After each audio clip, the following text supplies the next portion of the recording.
Så blev det juni måned, og hvor er det dejligt at se dig her på kanalen. Det her er en generel læsning. Ønsker du en personlig læsning, så skal du booke en tid. Det gør du ved at sende mig en mail.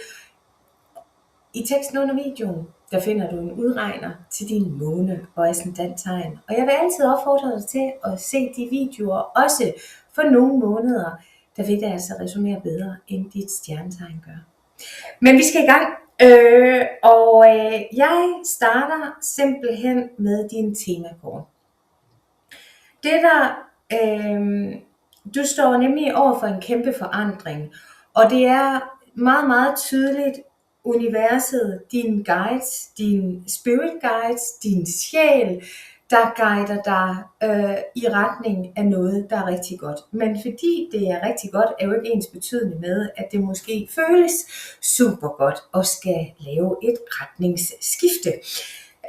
Men det første kort, du får, det er som dit temakort, det er et 4-kort. Når vi taler om 4, så er vi altså nede i fundamentet. Vi er nede og bygge dig op fra grunden af. Og det er fra grunden, fra bunden. Kært barn har mange navne, men det handler i hvert fald om, at vi skal have bygget de her revner, der er kommet i fundamentet. Dem skal vi have bygget op, så du står meget, meget stærkere i dig selv. Og det siger Spirit Angel of Four Directions, som kortet hedder. Nu er din tid kommet. Du skal heles, vi skal have samlet dig, så du ikke er 10.000 forskellige stykker, men så du har et sundt og et trygt og et godt fundament. Det er måske i virkeligheden det allerstærkeste budskab, der har været i den her måned, og der er altså kun 3 stjernetegn, jeg mangler. Så der er virkelig noget omkring det her med at tage imod det, der kommer til dig her i juni måned. Der er smæk på energien på den fede måde. Og vi er i den lille farve. Den lille farve, det er vores kronechakra. Det er altså der, hvor tingene også sker af en større mening, af en højere betydning, eller hvad det nu er for nogle fancy ord, vi gerne vil bruge. Du opfordres altså også til at være i toeren. Toeren, der er vi altså i gang med at træffe beslutninger. Det er altså en bevidsthed om, at du kan få noget lys, altså noget sol ind i dit liv, noget glæde ind i dit liv. Hvis du bevarer roen, er i din present power, altså din nuværende styrke, og lige mærker ind i, hvad er godt for mig, når jeg skal træffe den her beslutning. Og beslutninger står du altså overfor her i juni måned. Og jeg er tilbøjelig til at sige livsændrende beslutning. Det lyder så dramatisk. Det kan man sige, det er det ikke, men det er det alligevel. Fordi at det er i positiv retning. Og der er saftsus med smæk på energien. Jeg skal lige huske at trække vejret, for jeg bliver så ivrig. Så ordene, de står bare i kø for at springe ud af munden på mig. Men helt overordnet, når jeg kigger på dit temakort, så får du selvfølgelig også en toer. Når jeg går ind og kigger på, hvad bør du være særlig opmærksom på, jamen så får du også en toer. Toer er valg af beslutninger. Og de 2 mønter, der vi ender at kigge på din økonomi, vi ender at kigge på dine relationer, men vi også ender at kigge på dine boligforhold.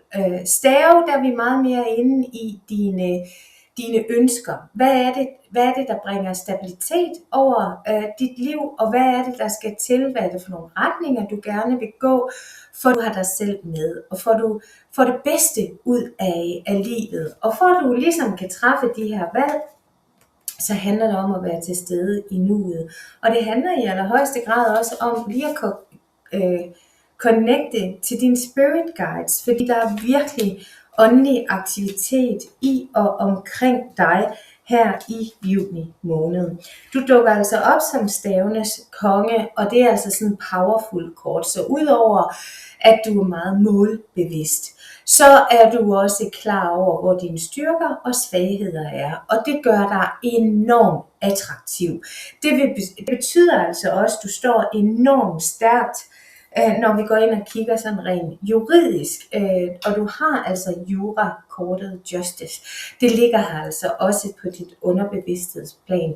Så helt overordnet står du måske og er centrum i en juridisk afgørelse, så er det bare ærgerligt, Sonny Boy, for dem der er din fjende, eller dine modstandere, eller dem der er på den anden side, som er imod dig, fordi du har bare ordene i din ret, eller loven bag dig, eller hvad det nu end kan være. Der er virkelig noget her, hvor jeg ser, at du bliver hjulpet på vej.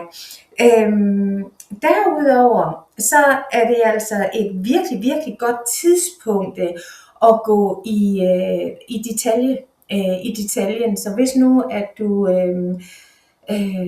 går med tankerne om, skal jeg skifte bank, eller skal jeg søge det der lån, eller måske er det på tide at lave den her ombygning af mit hjem, jamen alt hvad der hedder papirarbejde, juridisk arbejde, der har du altså virkelig medvind. Det kan også være i forhold til operationer. Hvis nu du står og skal få en operation, så er der særlig god energi. Og kvæg du altså også har englene, der er rigtig meget engleaktivitet og spirit-aktivitet omkring dig her i juni måned. Så der er altså også en helingsproces, der går ret ukompliceret, når jeg går ind og kigger. Det er en måned, hvor tingene bare går. Jeg har sådan lyst til at sige, gå ind og kigge vægtens stjernetegn også, for der er sagssus med også smæk på energien derovre. Man kan næsten blive sådan helt forpustet, og det er ikke anderledes, når jeg kigger i dine kort. Der er virkelig, virkelig smæk på energien. Og derfor har jeg også lyst til at sige en opfordring til dig her i juni måned, kære vægt, kan være at huske at ploppe nogle ekstra fridage ind, nogle hviledage, eller nogle vindage. Altså noget, hvor du simpelthen laver noget, der giver dig energi, og hvor du lige kan måske køre en tur i sommerhuset, eller kolonihaven, eller en tur til stranden. Fordi der er rigtig mange beslutninger, du står overfor. Det er nogle ret vigtige beslutninger, og de kan altså godt være en lille smule energikrævende, fordi du vil være helt sikker på, logisk nok, at du træffer de rigtige valg og de rigtige beslutninger, du får den bedste rente, eller at du har læst alt det med småt, inden du ligesom underskriver den her kontrakt. Og så der er rigtig meget tankeværk her i juni måned, særligt i forbindelse med den her de her valg, som du står overfor. Til gengæld kan jeg sige til dig, at de her valg, som du træffer her i juni måned, også selvom de måske ikke er aktuelle i juni måned. Rent hypotetisk, det kan være at sige ja til en operation, det kunne være at sige ja til et job, eller sige ja til en bolig.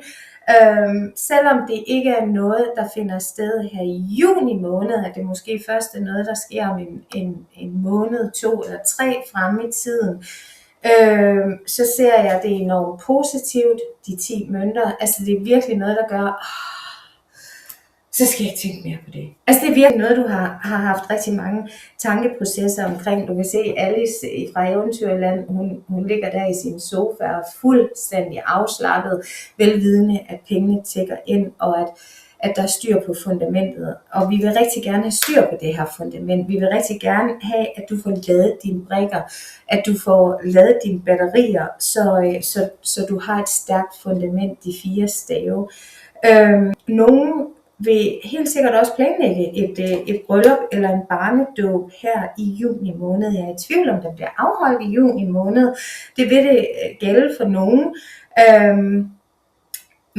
Men der er altså nogle processer her. Det jeg også lige blev fanget i, det var, jeg synes, Du havde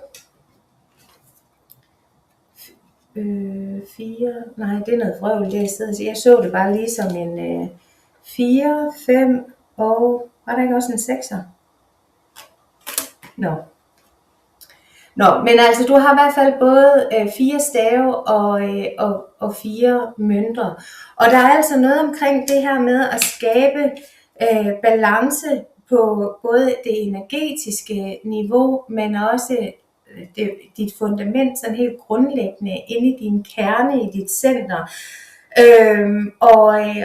Og der er altså nogle ret væsentlige valg, du står overfor, og du vil kunne mærke det, når du lige trækker dig for dig selv og giver dig tid til at søge din åndelige vejleder, uanset om du trækker dig ned på stranden, eller ud i kolonihaven, eller ligger der ude i haven, eller hvad der nu er muligt for dig, så vil du relativt hurtigt have en mavefornemmelse om, hvad der er rigtigt for dig.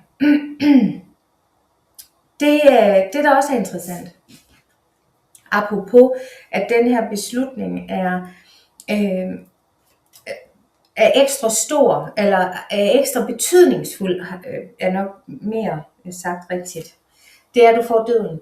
Døden taler altså om et enormt energiskifte, og når jeg går ind og spørger, hvad er det døden har at fortælle vægten, så kommer bærernes dronning. Det er noget omkring ejendomssorg, og det er altså også noget omkring kærlighed og healing og glæde og positivitet, der kommer ind i dit liv. Men det er også noget, du har arbejdet på. Det er noget, du har haft rigtig meget fokus på. Og nu kan du ligesom bevæge dig fra at gå fra eneborens mørke, dystre ensomhed, til ligesom at bevæge dig ud i det sociale igen. Så der er bare, der er bare smæk på energien. Det hele handler om at være din egen leder og beslutte dig for, hvad for en retning du ønsker at gå. Vil du gå tilbage til det, du kender, som det kan godt være, at det er velkendt, men det er ikke ens betydende med, at det er sundt, eller er det på tide at bevæge dig i nogle nye retninger.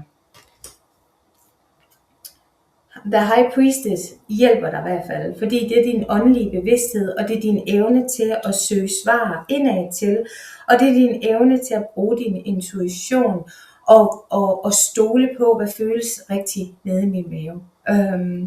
Og det vil bringe dig hen mod en ny begyndelse, stavenes S, og det er virkelig der, du vækster, det er der, du går i brand, altså, og når jeg siger i brand, så er det der med, når vi brænder i spændthed, når sommerfuglene, de bæsker, fordi og tårerne triller, fordi du simpelthen griner så meget, så du har mavekrampe, og du har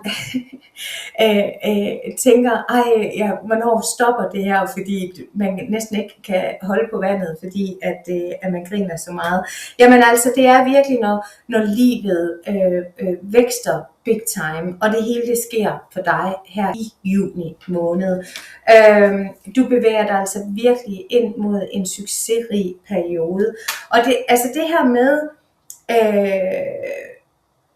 et bryllup, der står for, det behøver som sagt ikke at være i juni måned, men jeg oplever altså, at der er noget omkring et bryllup, der altså også er i fokus. Så måske har du købt ringen og går og venter på, hvornår du kan falde på knæ, eller måske du er inviteret til et spændende bryllup, hvor du er med til at stå for planlægningen.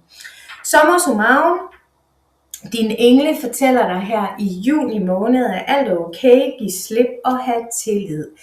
Alt er okay, giv slip og have tillid. Så du opfordres altså også til at have det lidt sjovt og nyde den her proces, også selvom at der sker rigtig meget. Din soulmate fortæller dig her i juni måned, jeg fortryder, at jeg valgte dig fra. Det har været smertefuldt uden dig ved min side. Jeg savner dig. Jeg ønsker ikke at skjule vores kendskab længere. Og det er på tide, at du skal møde min familie. Så der er helt sikkert noget, der går fra at være uofficiel til at være officiel her i juni måned. Det er meget, meget spændende. Jeg ønsker dig en helt igennem fantastisk måned. Nu er jeg jo selv vægt i månetegn, og så den her læsning var lige så meget til mig selv rigtig, rigtig interessant, må jeg sige. Jeg hører gerne fra dig. Giv mig gerne en kommentar i kommentarfeltet, om du kunne kende dig selv. Del gerne gratis videoen. Det er Krebs, der har fået den her i juni måned. Og ellers så håber jeg, at vi ses i næste måned til en ny læsning. Ha' det godt. Hej.